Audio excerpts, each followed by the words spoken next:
Today, the San Francisco Board of Supervisors is considering spending hundreds of millions of dollars to have homeless people sleep in tents on city property. In our original series, Project Home, Susie Steimle has a look at the proposal to expand safe sleeping sites.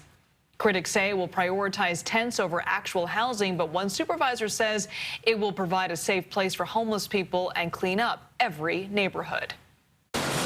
The pandemic has been hard on everyone, but if you're currently unhoused, it's been so brutal.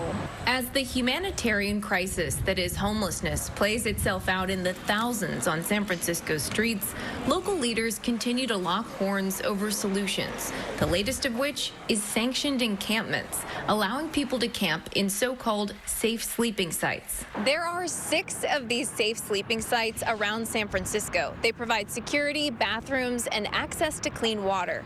But outside of that, they're just tents on the ground. They're not permanent housing. Still, Supervisor Raphael Mandelman says they meet people where they are. He says they can make a big difference and wants to see the program expand. What this legislation does is ask us to focus on the people who we may not be able to provide a home for or even a traditional shelter for.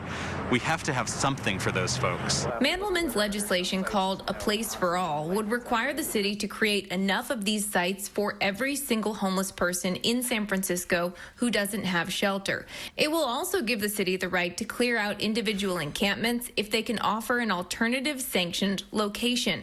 He argues it will save small businesses and make neighborhoods safer. I've had small businesses close in the Castro because the business owners or their staff simply cannot handle what's coming in off the streets. It's expensive to do this. The current estimate for each tent is around $5,000 a month or $60,000 a year. Currently, there are around 260 tents in these sites, and that could cost the city up to $16 million a year.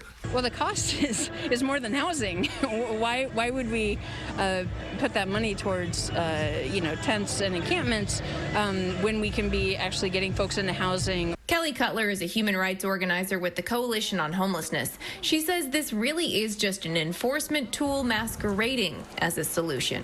We already have a lot of enforcement going on, but what happens is that it just shifts people from one block to the next because people don't just disappear. She argues this is more a solution for visible homelessness, hiding the problem from public eye rather than actually prioritizing solving homelessness and getting people housed.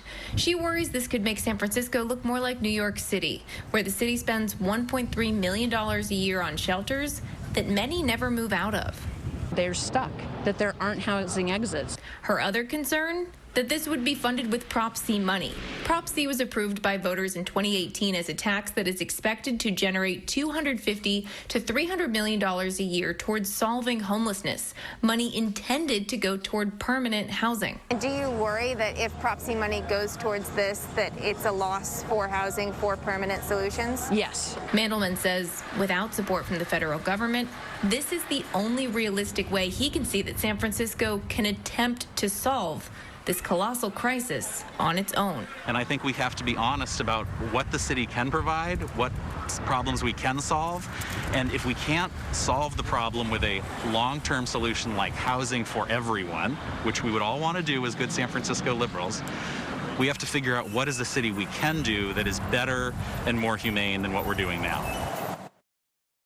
To clarify, the Coalition on Homelessness doesn't oppose these safe sleeping sites outright. They actually advocated for them a couple of years ago, but they oppose them at a massive scale because they're very expensive and they don't get people into permanent housing. Alan and Liz. Well, Susie, where would these sites go, and would neighbors have a say? Exactly. Yeah, very good question. That's going to be the next step of this, right? If this goes forward, the city would have to take it to neighbors, and that is always a fight. The one that's in the hate street right now is facing a federal lawsuit from neighbors who say that this is going to increase crime and that it's going to make the hate look much more like the Tenderloin. So, as you know, this will be a fight if it goes forward. It's a difficult problem to solve. All right, Susie, thank you.